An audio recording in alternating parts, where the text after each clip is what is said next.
नमस्कार साथियों। किरण वाई की कहानियां चैनल में आपका स्वागत है। कहानी को समझने के लिए कृपया पूरा वीडियो अवश्य देखें। कहते हैं कि प्रेम में इतनी ताकत होती है कि अकेला इंसान पत्थरों को काट कर रास्ता बना लेता है। इरादे इतने फौलादी हो जाते हैं कि उसे कोई तोड़ नहीं सकता, झुका नहीं सकता। लेकिन इसी प्रेम में जब भरोसा टूटता है तो इंसान खुद भी टूटकर बिखर जाता है। कल रात नंदिनी का अजीब सा व्यवहार और उसकी मायूसी भरी बातें शुभांग को बेचैन कर रही थी। इसलिए वो चाह कर भी सो नहीं पाया। फ्रेश होकर नंदिनी के रूम में पहुंचा, पर नंदिनी वहां नहीं थी। ये सोचकर कि शायद निधि के पास देवांशी के रूम में चली गई होगी, उसके रूम की ओर बढ़ा ही था कि उसके मोबाइल पर दीपेन की कॉल आने लगी। शुभांग के हेलो कहते ही दीपेन ने कहा, कहाँ थे तुम शुभांग? मैं कितनी देर से तुम्हारा फोन ट्राई कर रहा था। शुभांग ने झुंझला कर पूछा, सुबह सुबह तुम्हें किस भूत ने पकड़ लिया जो मेरा दिमाग चाट रहे हो? सो जाओ चुपचाप और मुझे भी चैन से रहने दो। आज ऑफिस की कोई बात नहीं करनी है। दीपेन झूठी नाराजगी से बोला, वैसे तो मैं ऑफिस में तुम्हारा पर्सनल सेक्रेटरी हूँ, लेकिन तुम्हें इतने से ही कहाँ तसल्ली है मेरे भाई। पोस्टमैन से लेकर बॉडीगार्ड तक सब मुझे बना रखा है तुमने। शुभांग ने चिढ़ते हुए कहा, अब बकवास बंद करो और बताओ किस लिए फोन किया है। दीपेन मुस्कुरा कर बोला, चलो तुम्हें याद तो आया कि मैंने तुम्हें किसी काम से फोन किया है, सुबह सुबह तुम्हारी डांट सुनने के लिए नहीं। वैसे मिस नंदनी तुमसे बता कर गई होंगी ना कि वो कहाँ जा रही हैं? शुभांग जोर से बोला, क्या बकवास कर रहे हो? इतनी सुबह नंदिनी कहाँ जा सकती है? देवांशी के रूम में सो रही होगी। यही तो मैं भी पूछ रहा हूँ। इतनी सुबह नंदिनी निधि के साथ रेलवे स्टेशन पर क्या कर रही है? शुभांग हड़बड़ाते हुए बोला, हो सकता है किसी को रिसीव करने गई हो, शायद निधि की मॉम को। वो आउट ऑफ स्टेशन थी। दीपेन सीरियस होकर बोला, तुम भूल रहे हो शुभांग, निधि की मॉम ट्रेन से सफर नहीं करती और निधि किसी को रिसीव करने नहीं, बल्कि नंदिनी को सी ऑफ करने प्लेटफॉर्म पर नंदिनी के साथ बैठी है। घबराहट के कारण शुभांग अटकते हुए बोला, लेकिन वो बिना मुझे बताए कैसे जा सकती है कहीं? दीपेन ने कहा, नंदिनी तुमसे छुप कर क्यों चली गई? सुबह ही अपना सूटकेस लेकर दोनों होटल से निकल गई थी। उन दोनों को अकेले जाते देखकर मुझे शक हुआ। मैंने ज्योत्सना मौसी से बात की तो पता चला कि वो दोनों अपने घर के लिए निकल गई हैं। हमारा सिक्योरिटी गार्ड उन दोनों को फॉलो कर रहा था। उसने बताया कि वो दोनों कचनार के शिव मंदिर गई थी, लेकिन वहां से सीधी रेलवे स्टेशन चली गईं। शुभांग गुस्से से बोला, मुझे क्यों नहीं फोन किया तुम लोगों ने? दीपेन ने कहा, अपना फोन चेक करो शुभांग, मेरी और सिक्योरिटी गार्ड की कई मिस कॉल तुम्हारे मोबाइल पर पड़ी होगी। शुभांग को याद आया कि उसका फोन तो बंद हो गया था। थोड़ी देर पहले ही उसने देखा तो चार्ज किया था। दीपेन ने कहा, खुद स्टेशन जाने के अलावा मेरे पास और कोई ऑप्शन नहीं बचा था। टाइम नहीं था मेरे पास। शुभांग बहुत अधिक परेशान हो गया। चिंता उसके चेहरे से साफ झलक रही थी।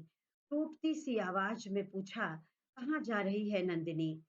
दीपेन ने कहा, मैं अभी उन दोनों के सामने नहीं आया, लेकिन मैंने सब पता कर लिया। जिस प्लेटफॉर्म पर वो दोनों बैठी हैं, उस पर पालमपुर की ओर जाने वाली ट्रेन बस आने ही वाली है। इतना ही नहीं, जिस चार्ट में नंदिनी अपनी टिकट की कंफर्मेशन चेक कर रही थी, उसके जाने के बाद चुपके से जाकर मैंने देखा कि नंदिनी की टिकट कंफर्म थी पालमपुर के लिए। और हाँ, बस नंदिनी के हाथ में एक सूटकेस है, निधि के हाथ में कोई सामान नहीं है। इसका मतलब नंदिनी अकेली जा रही है। वाट? शुभांग के मुंह से निकला। उसके हाथ से मोबाइल छूटकर नीचे गिर गया। वो दीवार का सहारा लेकर खड़ा हो गया।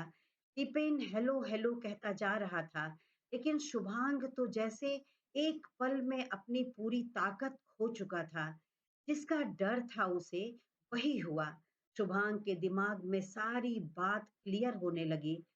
रात को नंदिनी इतनी घबराई हुई और इनसिक्योर फील क्यों कर रही थी?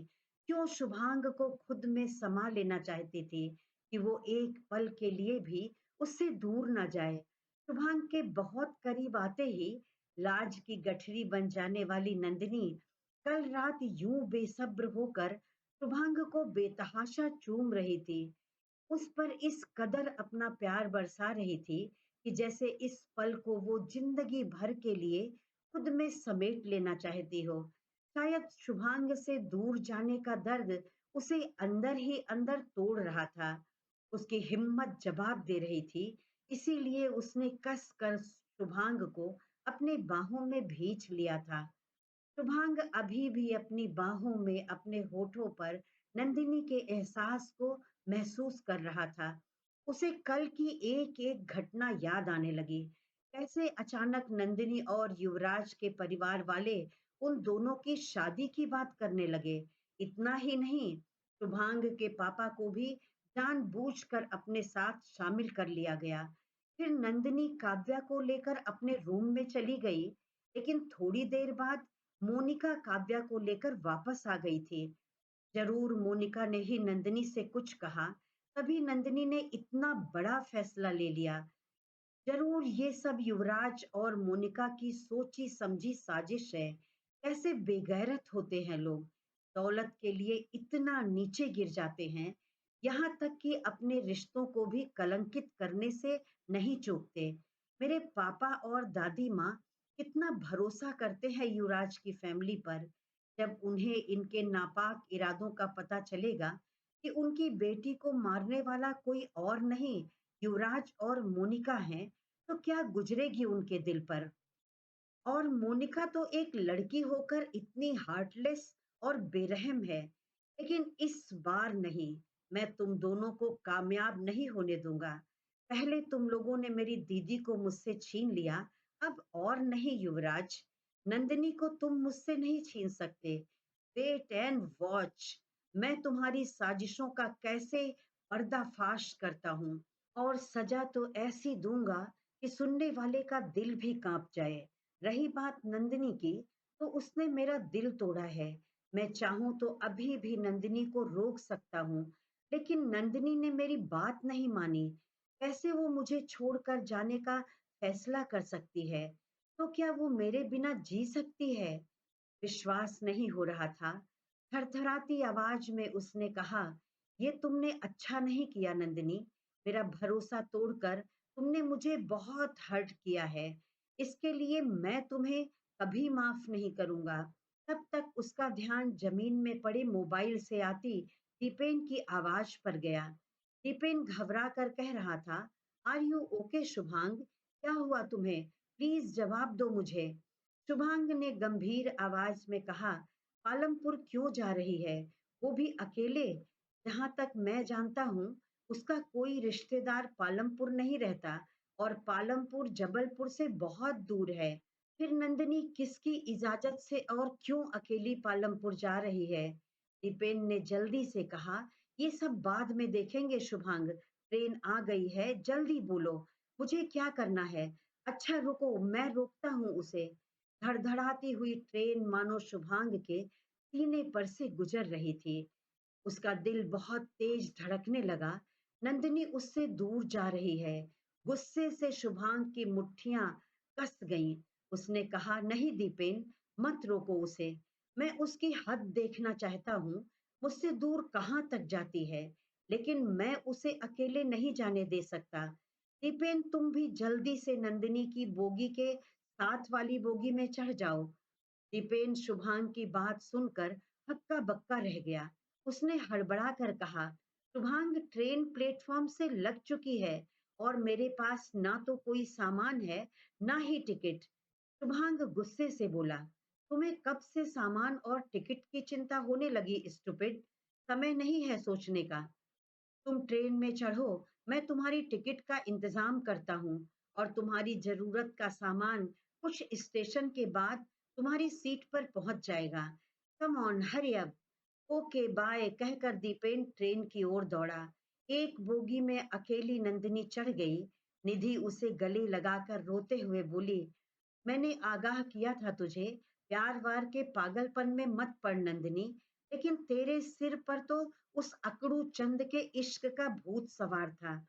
कितने मजे से अपन दोनों साथ जिंदगी काट रहे थे ना। अपनी जिंदगी में तो कोई भसड़ ही नहीं थी, मन मौजी थे। जहां मन हुआ स्कूटी उठाई और चल दिए। लेकिन जब से ये शुभांग नाम का पनौती तेरी जिंदगी में आया है, तेरे साथ हर रोज एक नया कांड होने लगा है। पता नहीं किस मनहूस घड़ी में उससे मिली थी तू। निधि रोते हुए शुभांग पर अपना गुस्सा उतार रही थी। उसकी बातें सुनकर रोती हुई नंदिनी के होठों पर भी मुस्कान आ गई। लेकिन निधि का मुंह बंद करते हुए बोली, चुप कर, ऐसी बातें नहीं बोलते। निधि गुस्से से उसकी हथेली अपने होठों से हटाकर बोली, क्यों ना कोसूं उस बागड़ बिल्ले को। नंदिनी, मैं तो कहती हूँ तू किसी बड़े ज्योतिषी को अपनी कुंडली दिखाकर ठीक करवा ले। जरूर अकड़ू चंद तेरी कुंडली में राहु की जगह बैठकर वक्री चाल चल रहा है। इसने ही तेरी ग्रह दशाओं को उलट पुलट करके रख दिया है। अब तो नंदिनी की हंसी ही छूट गई। वो निधि का गाल खींचते हुए बोली, पहले तुझे जितना कहना है, एक बार शिशिर के प्यार के एहसास को अपने दिल में महसूस कर लेगी ना, तो उसकी हर बात तुझे सही लगने लगेगी और उसके खिलाफ एक शब्द भी नहीं सुन पाएगी। निधि मुंह सिकुड़ते हुए बोली, प्यार और मैं, तू मुझे जानती नहीं क्या? मैं किसी प्यार वार के चक्कर में नहीं पड़ने वाली। और अब तेरे प्यार का हश्र देखने के बाद तो बिल्कुल भी नहीं। और तुझे भी कहती हूँ, अपने दिल से उस डेविल का ख्याल भी निकाल दे बच्चा। नंदिनी अपने गले से निधि का हाथ छुड़ाते हुए मुस्कुरा कर बोली, अच्छा मेरी माँ, अब छोड़ मुझे, वरना मेरी ट्रेन चली जाएगी। नंदिनी ट्रेन में चढ़ गई थी। ट्रेन रेंगने लगी। निधि नंदिनी का हाथ पकड़े ट्रेन के साथ चलते हुए रो कर बोली, उस डेविल को भूल जा मेरी जान, तभी खुश रह पाएगी। और हाँ, पालमपुर में तुम्हें घबराने की जरूरत नहीं है। मेरी मौसी तुम्हें बिल्कुल उतना ही लाड दुलार देंगी जितना मुझे देती हैं।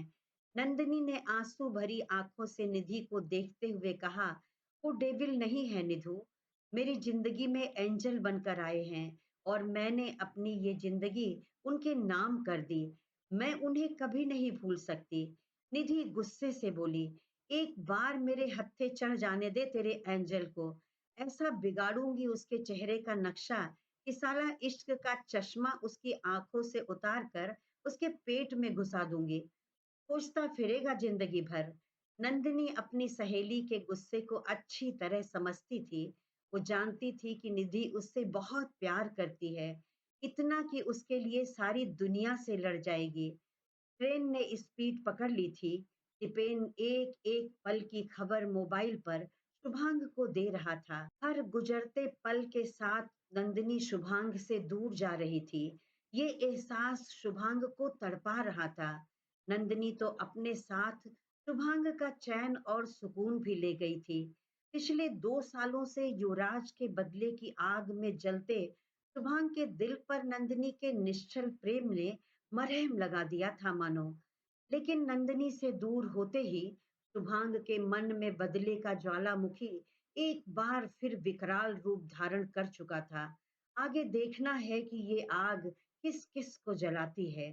शुभांग और दीपेन, निधि और उसके पापा के अलावा किसी को नहीं पता था कि नंदिनी पालमपुर चली गई है। होटल में तो सब यही जानते थे कि नंदिनी और निधि अपने घर चले गए। हाँ, शुभांग की मॉम सुनंदा जी को इस बात का मलाल जरूर था कि नंदिनी जाने से पहले एक बार भी उनसे मिलकर नहीं गई। होटल से सभी रिश्तेदार अपने अपने घर चले गए। शुभांग और शिशिर ने ज्योत्सना जी का सभी सामान पैक करवाया और उन्हें उनके घर छोड़कर आर्य मेंशन चले आए। शुभांग पिछले कुछ दिनों से ऑफिस नहीं जा पाया था, इसलिए उसकी बहुत सी इम्पोर्टेंट मीटिंग्स पेंडिंग थी।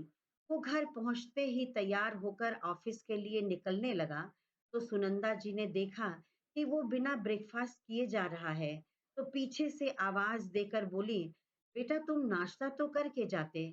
शुभांग ने एक नजर सुनंदा जी पर डालकर कहा, लेट हो गया हूँ मॉम, ऑफिस में ही कुछ खा लूंगा। कहकर वो तेजी से बाहर निकला।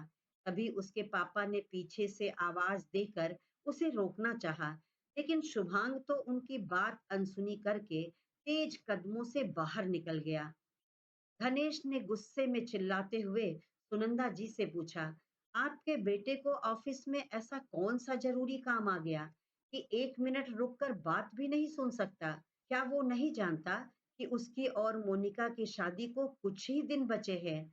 आज शाम को युवराज, मोनिका और उसके मम्मी पापा डिनर पर आ रहे हैं, शादी की तैयारियों पर चर्चा करने के लिए।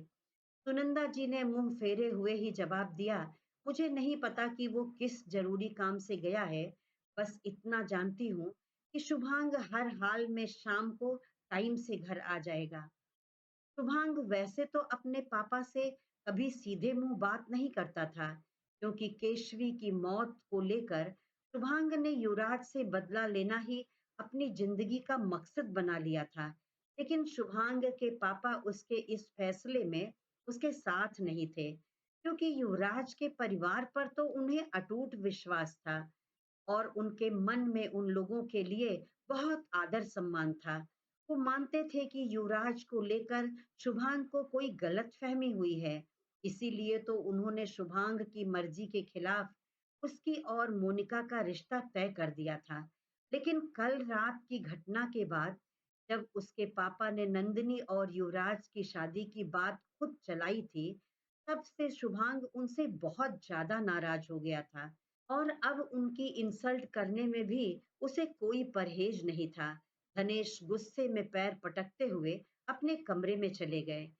सुनंदा जी ने आंखें बंद करके ऊपर की ओर देखते हुए कहा, हे महादेव, शुभांग शाम को टाइम पर घर पहुंच जाए, वरना उसके पापा की कड़वी बातें मुझे ही सुननी पड़ेंगी। तभी शिशिर भी शुभांग के पीछे से अपनी टाई की गांठ बांधते हुए भाग कर आया और सुनंदा जी से बोला, ताई जी जल्दी से मेरा ब्रेकफास्ट लगवा दीजिए। फिर एक आंख ब्लिंक करते हुए मुस्कुराकर धीरे से बोला, वरना लेट हो गया तो भूखा शेर आपके इस बेचारे बच्चे को जिंदा ही चबा जाएगा। सुनंदा जी शिशिर के सिर पर हल्की सी चपत लगाते हुए हंसकर बोली, शेर से इतना ही डरते हो तो फिर रोज लेट क्यों हो जाते हो? शिशिर मुंह बिसूरते हुए बोला, क्या करूं बड़ी माँ, मुझसे इतनी टाइम की पाबंदी नहीं होती। मैं भाई की तरह इतना पंक्चुअल नहीं हो सकता हूँ। उनके डर से ऑफिस चला जाता हूँ, वरना आई हेट ऑफिस। मुझे बिल्कुल पसंद नहीं है रोज सुबह सुबह तैयार होकर ऑफिस पहुंच जाना। How boring. सुनंदा जी ने समझाते हुए कहा, नहीं बेटा, ऑफिस जाना जरूरी है और अपने काम के प्रति जिम्मेदारी भी जरूरी है। अगर बॉस ही लेट पहुंचेगा तो बाकी लोग भी ऑफिस के काम को जिम्मेदारी से नहीं ले करेंगे। शिशिर मुंह बनाते हुए बोला, बड़ी माँ कोशिश तो कर रहा हूं ना, भाई के नक्शे कदम पर चलने की, पर इतना तो तय है, मैं भाई जैसा कभी नहीं बन सकता। वो ग्रेट हैं। उधर शुभांग ऑफिस में दाखिल हुआ तो उसकी आंखों में पहले की तरह ही गुस्से की लाली तैर रही थी और चेहरा पूरी तरह से कठोर और भावहीन था। उसे देखते ही सबके चेहरे से अचानक मुस्कान गायब हो गई। जिन लोगों ने नमस्ते करने के लिए हाथ उठाया था, उनके हाथ बीच में ही रुक गए। सब एक दूसरे से इशारे में जानना चाह रहे थे कि क्या हुआ, जो डेविल वापस अपने अवतार में आ गया है। थोड़ी देर बाद शुभांग ने शिशिर को फोन करके कहा, तुम्हारा ब्रेकफास्ट हो गया हो तो जल्दी से ऑफिस पहुंचो, भोपाल वाली प्रोजेक्ट की फाइल लेकर मेरे केबिन में आ जाओ। शिशिर दौड़कर ऑफिस के अंदर आते हुए बोला, भाई मैं तो कब का ऑफिस आ चुका हूँ, बस अभी आपके सामने हाजिर होता हूँ। शुभांग सामने टीवी के स्क्रीन पर देख रहा था कि शिशिर अभी अभी ऑफिस के अंदर गिरते पड़ते दाखिल हुआ है। उसने गुस्से से कहा, ये कभी नहीं सुधरेगा। थोड़ी देर में शिशिर शुभांग के सामने खड़ा इधर उधर बगलें झांक रहा था। उसके बगल में ही शिशिर की सेक्रेटरी भी निगाह नीचे किए खड़ी थी। उसके तो डर के कारण हाथ पैर ठंडे हो रहे थे। शुभांग गुस्से से बोला, क्या कहा तुमने? भोपाल के प्रोजेक्ट की फाइल नहीं मिल रही है। फाइल खुद कहीं चली गई या ऑफिस की दीवारें उसे खा गई। शिशिर ने कोई जवाब नहीं दिया तो शुभांग का गुस्सा और बढ़ गया। उसने चिल्लाकर कहा, तुम दोनों बोलते क्यों नहीं हो स्टूपिड? कम ऑन, जवाब दो, फाइल कहाँ है? तुम्हें पता है ना कि थोड़ी देर बाद उसकी ठेकेदार के साथ हमारी इम्पोर्टेंट मीटिंग फिक्स है। शिशिर हिम्मत जुटाकर बोला, वही तो मैं कह रहा हूँ भाई। फाइल की स्टडी करने के लिए दीपेन भाई सारी फाइल्स अपनी केबिन में ले गए थे। उसके बाद उन्होंने कहाँ रखी मुझे नहीं पता है। मैं कब से उन्हें फोन कर रहा हूँ, ना तो वो फोन उठा रहे हैं, ना ही उनका कहीं पता है। वो तो मुझे कल रात के बाद से ही नहीं दिखे। शुभांग उठ खड़ा हुआ और शिशिर की बाह पकड़कर गुस्से से बोला, इसका मतलब तुम्हारी कोई जिम्मेदारी नहीं है, क्योंकि तुम तो ऑफिस के काम को खेल समझते हो ना। अगर दीपेन नहीं होगा तो ऑफिस बंद हो जाएगा। शिशिर कांपती आवाज में बोला, भाई मैं कह रहा था कि एक बार आप खुद उनको फोन लगाकर पूछ लीजिए, शायद वो आपका फोन उठा लेंगे। शुभांग शिशिर की सेक्रेटरी को घूर कर बोला, ये काम मेरा है, फिर इनकी मेरे ऑफिस में क्या जरूरत है? आज ही इन्हें हमेशा के लिए छुट्टी पर भेज दो। सेक्रेटरी घबरा कर शुभांग की ओर देखने लगी।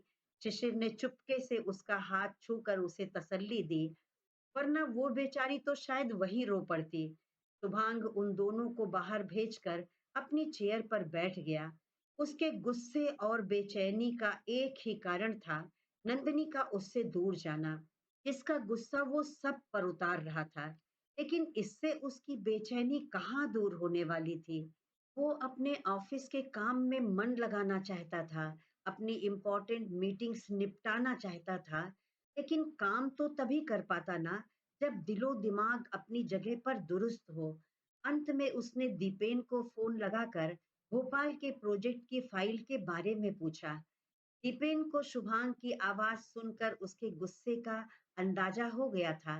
उसने हल्की नाराजगी से कहा, फाइल तो दूर की बात है, घर पर अपने कपड़े भी तुम तभी खोज पाओगे जब अपना दिमाग शांत रखोगे, वरना शर्टलेस ही तुमको ऑफिस आना पड़ेगा।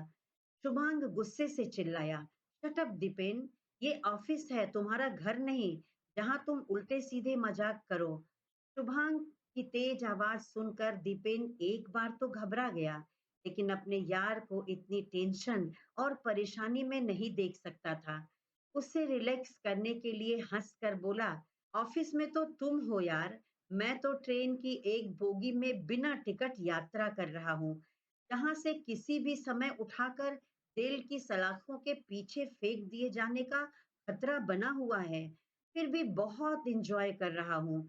कम से कम यहाँ तो सुंदर चेहरों के दर्शन फ्री में कर सकता हूँ, वरना ऑफिस में अपने खड़ूस बॉस के सामने बस बोरिंग माहौल में कोल्हू के बैल की तरह खटते रहो। दीपेन की बातें सुनकर शुभांग के चेहरे पर एक हल्की सी मुस्कान आ गई थी। वो समझ गया था कि दीपेन ये सब उसका मन हल्का करने के लिए कह रहा है।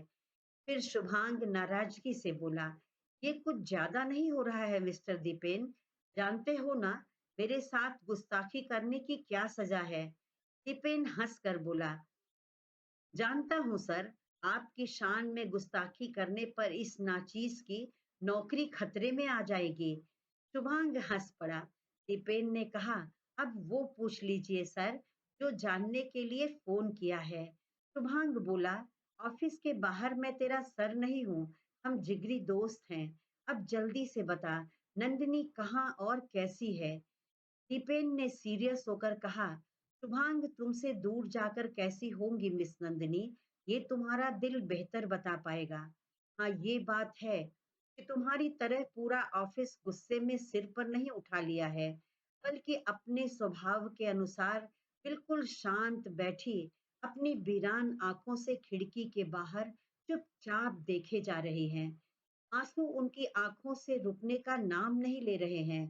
शुभांगिन हैरानी से बोला, लेकिन तुम तो दूसरी बोगी में हो ना, फिर उसके बारे में ये सब तुम्हें कैसे पता? दीपेन ने कहा, मेरा एक दोस्त 10 सिर वाला रावण है, बस उसी की बुद्धि और होशियारी मुझ में भी आ गई है। तुम जानते हो मेरा भाई कटनी में पढ़ता है। जैसे ही मेरी ट्रेन जबलपुर से आगे बढ़ी, मैंने उसे फ़ोन करके अपनी बोगी नंबर और सीट नंबर बता दिया था। 2 स्टेशन बाद ही वो मेरे पास पहुँच गया। मैंने जुगाड़ लगाकर उसे नंदिनी जी की बोगी में उनके सामने ऊपर की सीट दिला दी। शुभांग, मैं जानता हूँ, युवराज और राजवीर के कारण नंदिनी जी को कभी भी खतरा हो सकता है। मैं जानता हूँ तेरी जिंदगी में नंदिनी जी क्या अहमियत रखती हैं। मेरे दोस्त ने मेरे ऊपर अपनी जान की जिम्मेदारी सौंपी है, तो मैं अपनी जान देकर भी उनकी हिफाजत करूंगा। कहते-कहते दीपेन की आंखें नम हो गई थी। शुभांग अपनी नम आंखों को पोंछते हुए बोला, मुझे तुम पर भी खुद जितना ही भरोसा है दोस्त। दीपेन माहौल को हल्का करने के लिए हंसकर बोला, मेरे भाई ने वीडियो कॉल पर मुझे नंदिनी जी को दिखाया, बैठी हैं चुपचाप। शुभांग नाराजगी से बोला, मैंने तुम्हें नंदिनी का ख्याल रखने को कहा है। उसे देखने का हक सिर्फ मुझे है। मेरे अलावा और कोई उसे देखे, ये मुझे बर्दाश्त नहीं, समझे? अपने भाई को बोलो कि अब डायरेक्ट मुझे वीडियो कॉल करके नंदिनी को दिखाए। दीपेन हंसते हुए बोला, हे लिसन मिस्टर अकड़ूचंद, वो मेरी छोटी बहन की तरह है। हमेशा मुझे दीपेन भाई बोलती है, तो तू हम भाई बहन के बीच में नहीं आएगा, समझे? वरना इसके बाद तेरा फोन भी नहीं उठाऊंगा। शुभांग अकड़ते हुए बोला, हाँ तो ठीक है ना, नहीं आऊंगा तुम्हारे बीच में। तू मेरा फोन नहीं उठाएगा, इतनी तेरी हिम्मत नहीं है। प्लीज अपने भाई को मेरा नंबर सेंड कर दे और उससे बोल कि वीडियो कॉल करके मुझे चुपके से नंदिनी को एक बार दिखा दे, वरना मैं सांस भी नहीं ले पा रहा हूँ यार। थोड़ी देर में शुभांग के फोन पर दीपेन के भाई दीपक की वीडियो कॉल आई। शुभांग ने कॉल रिसीव कर ली। दीपेन ने मुंह पर उंगली रखकर शुभांग को चुप रहने का इशारा किया। उसके बाद कैमरा नंदिनी की ओर डाइवर्ट कर दिया। शुभांग को नंदिनी का पूरा चेहरा तो नहीं नजर आ रहा था। उसका दिल बहुत तेज धड़कने लगा। उसकी आंखें आंसुओं से भर जाती। वो बार बार अपनी आंखें पोंछकर नंदिनी को देखने की कोशिश करता। उसका दिल तड़प रहा था। उसने मन में कहा, क्यों ऐसा कदम उठाया तुमने नंदिनी? क्यों मुझसे दूर जाने का फैसला लिया, जबकि ये जानती हो कि मुझसे दूर जाकर तुम जी नहीं पाओगी और मैं तुम्हें खुद से दूर जाने नहीं दूंगा। फिर क्यों इतनी तकलीफ दे रही हो हम दोनों को? एक बार तो मुझे बताया होता कि कौन है तुम्हारी इस तकलीफ का कारण, मैं सब ठीक कर देता। एक बार तुमने मुझ पर भरोसा तो किया होता। अब तुम ही बताओ, तुम्हारे बिना मैं खुद को कैसे संभालूं? फिर इतनी बड़ी-बड़ी मुश्किलों का सामना कैसे कर पाऊंगा? तुमने मुझे मुझसे छीन लिया है, तो अब कहाँ से लाऊं उस शुभांग को जो युवराज और मोनिका की साजिशों को ध्वस्त करके उनसे अपनी दीदी की मौत का बदला ले सके? बताओ नंदिनी, इस शुभांग की तो सारी ताकत और हिम्मत तुम अपने साथ ले गई। अब तुम ही मुझे हिम्मत दो, वरना हार जाऊंगा मैं खुद से ही लड़ते लड़ते। तभी अचानक ही अपने ख्यालों में खोई नंदिनी अपनी निगाह खिड़की के बाहर से हटाकर बोगी के अंदर इधर उधर बेचैनी से देखने लगी, जैसे उसे किसी ने पुकारा हो। नंदिनी की निगाहें बड़ी बेसब्री से शुभांग को खोज रही थी। उसे लगा कि शुभांग यहीं कहीं है, उसके बिल्कुल पास। अब शुभांग को नंदिनी का चेहरा साफ साफ दिखाई दे रहा था। उसके चेहरे की उदासी, आंसुओं से भरी उसकी वीरान आंखें देखकर शुभांग का दिल दर्द से भर गया। नंदिनी का सूखा चेहरा, लाल आंखें उसके दिल का दर्द बयां कर रही थी। अचानक नंदिनी ने निगाह उठाकर ऊपर देखा। एक पल को शुभांग को ऐसा लगा कि जैसे नंदिनी से उसकी निगाहें टकराईं। उसका दिल मानो उछलकर बाहर आ जाएगा।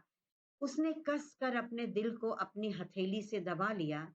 नंदिनी ने दीपक की ओर देखकर पूछा, आपने कुछ कहा मुझसे? क्रमशः। साथियों, मेरी कहानी आपको कैसी लगी? अच्छी लगी हो तो कृपया करके लाइक कर दें और कमेंट में लिखकर जरूर बताएं। ऐसी ही और मनोरंजक कहानियां देखने के लिए मेरे चैनल को सब्सक्राइब करके बेल आइकन दबाना ना भूलें। धन्यवाद।